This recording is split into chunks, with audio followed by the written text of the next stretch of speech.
చాలా రోజుల తర్వాత ఇంటికి వెళ్తుంటే ఇలా యాక్సిడెంట్ అవుతుందని అసలు అనుకోలేదు. ఎర్లీ మార్నింగ్ లేచి ఫ్రెష్ అప్ అయ్యి బ్యాగ్ ప్యాక్ చేసుకున్నా. మధ్యలో మా ఫ్రెండ్ గాడు కలుస్తాడు. వాడు నేను కలిసి చెరుగట్టుకి వెళ్ళి అట్నుంచి అటే హైదరాబాద్కి వెళ్దామని ప్లాన్ వేసాం. చలో రైడ్ అయితే స్టార్ట్ అయింది. మార్నింగ్ ఎండ సావ మింగుతుంది అండ్ మా మమ్మీ ఇచ్చిన 200 రూపీస్తో ఫ్యూల్ కొట్టిస్తున్నాం అండ్ మళ్ళీ రైడ్ స్టార్ట్ చేసా అండ్ చెరుగట్టుకి అయితే రీచ్ అయిపోయాం.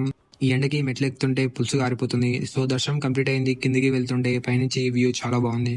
కిందికి వస్తుంటే కాలు ఫుల్ కాలుతున్నాయి. గుట్ట కిందికి వచ్చి టిఫిన్ తిన్నాం. ఇప్పుడు ట్విస్ట్ ఏంటంటే మనం హైదరాబాద్ వడ్లే మళ్ళీ రివర్స్ నకరికల్కి అయితే పోతున్నాం ఒక బైక్ తీసుకురావడానికి.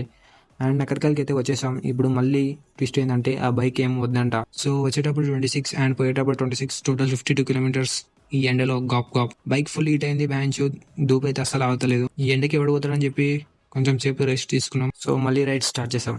చౌటుప్పల్ టోల్ గేట్ క్రాస్ చేసి కొంచెం దూరం రాగానే మాకైతే యాక్సిడెంట్ అయింది బికాస్ ఆఫ్ ఆటో. బైక్ మొత్తం డ్యామేజ్ అయింది బ్యాంచ్ అండ్ మాకు కొన్ని దెబ్బలు అయితే తాకాయి. సేఫ్ ఏంటంటే మేము పడేటప్పుడు హైవే మీద మా సైడ్ నుంచి ఏ వెహికల్స్ పోలే, లేకపోతే మేము అస్సాం అయ్యేటోళ్ళం. అండ్ మా బట్టలు అయితే చినిగిపోయినాయి అండ్ ఈ హెల్మెట్ అయితే గుడిసింది.